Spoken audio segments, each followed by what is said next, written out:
Big win you guys had this week. That we did, myself, my wife, and the Giants, huh? Uh, I was believe it or not, I was actually referring to the T-shirt. I know. But yeah, we'll I get. was joking. I was throwing that in there for. I wanted to get into wrestling. Obviously, that's why we're here. But Giants fan, you're a Jersey guy. She's North Jersey. She's a Patriots fan. What? Yeah, tell me about it. Did you? It's okay though. I get the reminder every year about 2007, 2012. So Okay, that was a good one to watch. it works. Oh yeah.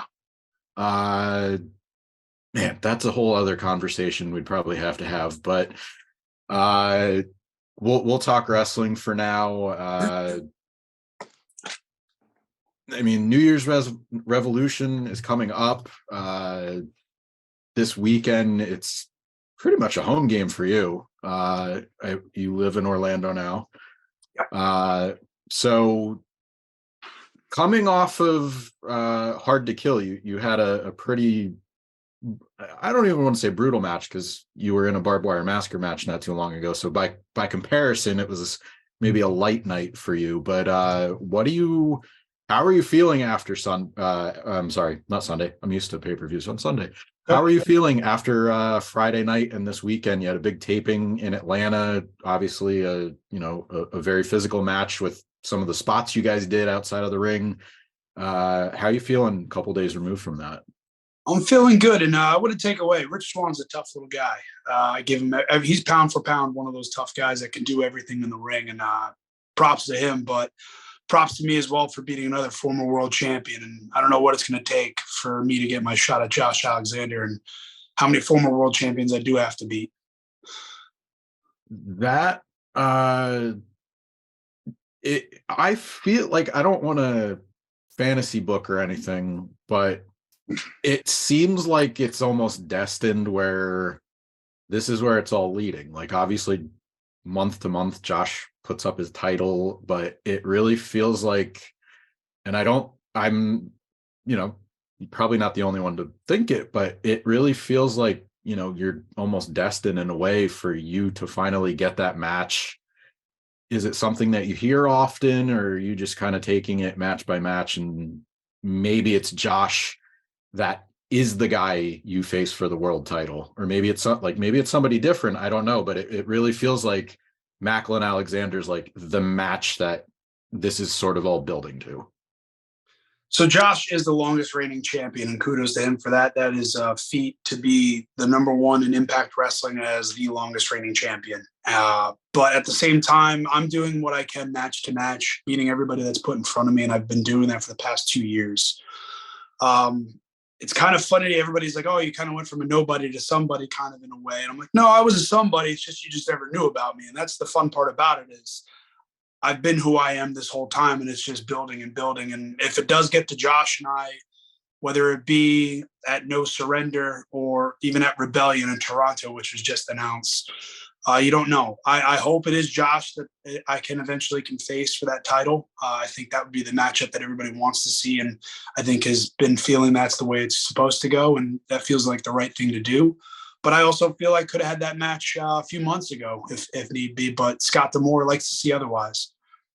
Yeah, it's not only you would win the title, something when you get into wrestling, that's what you want, but you have the distinction of being the guy to end the longest title reign too. So a little salt in the wound for Josh in this case, little extra motivation for you in this, in the same situation. So we'll see if it happens, but it really feels like I think maybe we'll see that match before all things are said and done, but maybe we'll see. I don't have the pencil, so I just do my job day in and day out and beating all the former world champions they put in front of me. So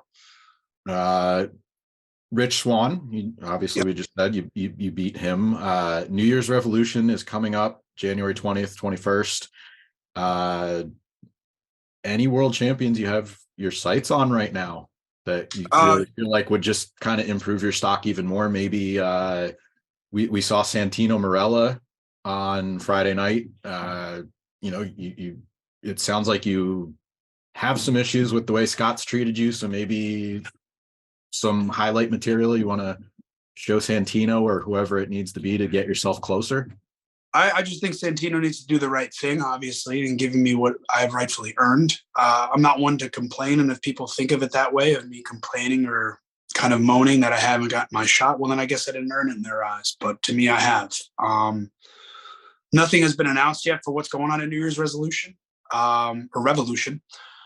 But it's one of those things where that's the good part about it. It's Impact Wrestling, is that's on the marquee, and that's what people are showing up to see is Impact Wrestling. Whether you see me beat another former world champion or not, that day you're getting the best wrestling that there is on the planet right now. Yeah, that's an interesting thing too, because when you guys were just in Atlanta, there was several matches announced for the Saturday taping. I believe yours was one of them. Dirty Dango, that match hasn't aired yet, but it was kind of refreshing because, like, and I respect the point, like, Impact's on the marquee, but it kind of gives you a preview as to what's to come, but it doesn't really inform what's going to happen on TV. And sometimes, more often than not, it'll do that. What's that dynamic like working with him without giving too much of the match away? Well, you can't forget, too, that he also beat Chris Jericho at WrestleMania. So I know as much comedic purposes that you get in a Fandango as the character in Dirty Dango that he is, he's still very much a competitor of that ring, and I don't take that lightly. For the shenanigans that he wants to pull of dancing and all that, that's all fun and games. But when I punch you in the mouth, there's no dancing after that. So it's either put up or shut up. And like I said, I wouldn't take him lightly. And when that match does air, you can tell I didn't take him lightly. One other thing people might not know about him that I respect from following on social media, he's renovating houses. So I own a house. I always gravitate towards that. And I'm like, oh, look what they're doing that I can't. No, it's okay. It's funny, too, because outside of the wrestling world, he and I were married to each other when we worked when we were in NXT together in WWE. So we were married together and tagging with him and Breeze, with myself and Blake a lot. So we got to know each other very well. So it's fun to have those experiences in another company and enjoy the good times and reminiscing. But then also now here we are in a different light of just me and him as a spotlight on us. And it's very fun to go out there and create a match that hopefully people will enjoy. One match I did want to go back to, I mentioned earlier, Barbed Wire Massacre. Very, very violent. Obviously, blood is expected. Kind of feels like Sami Callihan wanted to make it his own, or maybe fans gave him that distinction, made that connection themselves. But you came out on top. That's obviously a huge win for you. Any other matches from Impact's history that you really feel like, whether you can make it your own or really just kind of put your stamp on, Impact Wrestling, make yourself more ingrained with Impact as far as like a historical context? Yeah, if you're looking for more moments, if anything, in matches and stipulations, I would say either Ultimate X, Lethal Lockdown would be another one that I've been wanting to be in a cage, and whenever that can happen down the road, I would love to be in a cage match, just because I feel like that's my kind of realm. And if you're locked inside a cage with me, I think there's a lot of things that I can figure out to do and kind of manipulate and torture somebody inside of a cage where you can't get away. So that's one of those ones. But yeah, it's when the time is right, and not trying to force a moment nowadays, I feel, is very much done in wrestling, where people are trying to create this moment where things don't happen so organically. And it's just like you go into these matches, and that's how I try to, with a plan. And sometimes things happen organically, and then that's what creates moments. And that's what we loved in the Attitude Era, when things would happen, or even the old Impact days with Ultimate X. And you see these things for the first time ever, you're like, holy crap. And then people go out and try to replicate it, and it doesn't have the same feeling. So it's just finding something new and trying to make it work for you, and not just give that wow factor, that moment factor. But I think I've been doing a pretty good job so far implementing myself in Impact history. Yeah, I would agree. And more to your point, I've talked to a few people that Lockdown and Lethal Lockdown's kind of like, when it happens, I would like to be in that match, but right now it's not an event. It's not planned. I actually like that. We'll see what happens, but we talked a lot about what's going on in the ring, on television, not to completely ruin the mystique, but you play a bad guy on TV, but you're actually a really nice guy in real life. Thank you. We've joked here a little bit. I've seen some other interviews. Obviously you have shared your relationship, and congratulations, by the way, on getting married. What's that dynamic like, going back and forth? Because I mean, you just come across as like a nice guy, like genuine, but then you turn it on television. Is there any desire to play a baby face? It's very much, once I go through that curtain, it's go time. That's work.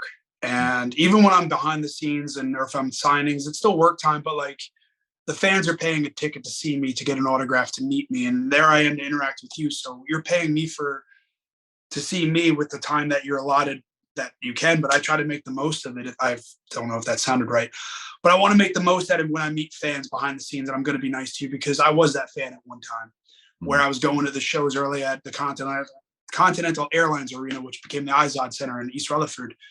And I would try to show up and see the wrestlers coming in early. And I don't know. It's something that I don't know. I love wrestling. I love being a fan of it myself. But when I am out there, it's go time, and I have one goal, and that is to be the Impact World Champion. And I want to suspend the disbelief and make everything that I do mean something, and make people, like, when they leave seeing me, I want them to realize that, like, okay, it's not what it's the F word, the fake word. Like, I want people to come across and be like, okay, he just kicked the shit out of him. So it's one of those things that I take pride in doing my job. But if I was to be a babyface, nothing would probably mostly change. Maybe I'd smile a little more. I don't know. One other thing I actually really appreciated when you talked to Ella J, who is one of my colleagues, a few months ago. You said you were pursuing your bachelor's degree in psychology. I just wanted to see how that's going. It's going, man. I just schoolwork and me is not the best. I'm a very procrastinated person when it comes to work like that, so I like to get it all done like last minute. But it's going well. I enjoy it, and the one thing I like about online school too is more the open discussion and being able to just talk like this, even though we're typing through words and stuff. But yeah, it's fun, and it's just another thing to add to later on in life. It's nothing to fall back on, but it's just something to have down the road if I was to pursue something outside of wrestling. But it's also letting me get more in tune with what's going on in the world with mental health and understanding, especially being from military, and a lot of my buddies with PTSD, myself included, dealing with the struggles getting out of the Marine Corps and transitioning into real life, and trying to figure out like where you fit in, what's this, what's that, and what's the reason for this. And I don't know, I like to, my mind is really on that outside of work. Other than that, it lets me communicate a lot better with fans. Two notable examples of people having dual careers, obviously Britt Baker, dentist, wrestler, but Jordan Grace, stenographer and wrestler. Could you see yourself doing both at the same time, or is this really for after your in-ring career? Like, I would say after, just because if I'm on one, like, I have to have everything in one pot right now. And wrestling is I have 100% of every bit of me in wrestling. And a lot of people when I got let go from WWE, we're obviously looking for a 9-to-5 job, trying to pay the bills and trying to figure something out. And luckily my time at Impact, I got there right away. Within a day, I had my contract after my release happened with WWE. But everything is in wrestling right now. Two fun questions I'll wrap up with. The first one, I'm sure you get this too much, but I'll put a spin on it. People ask, when are you and Deonna going to team up? Would you do it? I'm sure you're tired of that. So would you fare better as a virtuoso, or would she be a better Maclin gimmick if you had to pick one side or the other?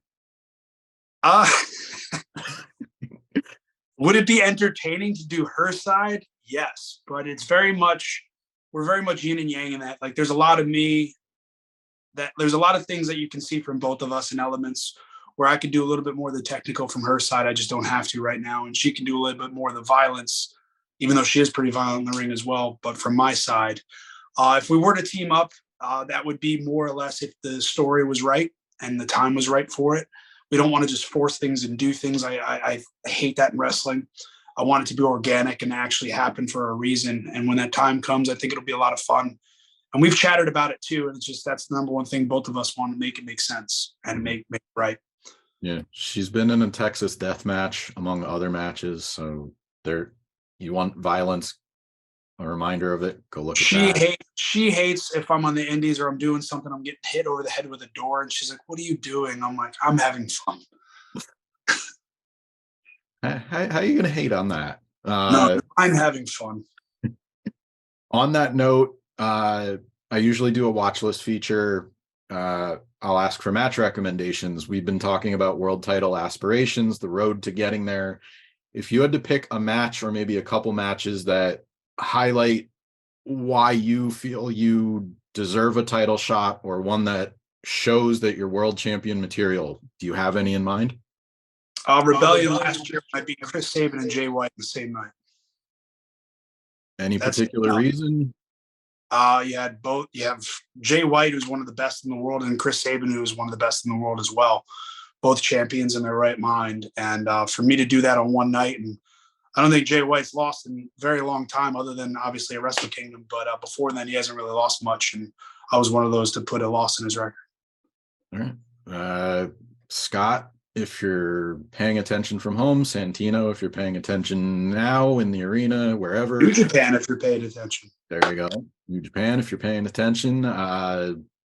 Next step to getting that shot is New Year's Revolution, January 20th, 21st in Orlando. Thanks for your time today. Good luck this weekend. I'm in the Philadelphia suburbs, so. Well, good luck. Good luck this next weekend on Saturday. We got the Eagles Giants. We're clashing a little bit this weekend, so we'll see. As long as Dallas loses in the end, that's all that matters. Yes, there you go. Boo Cowboys. But yeah. Thank you for having me. And then if anybody wants to follow me on Instagram, Twitter at Steve Maclin, Steve Maclin Store on Shop Impact Deals and on Pro Wrestling Tees. But thank you again for having me.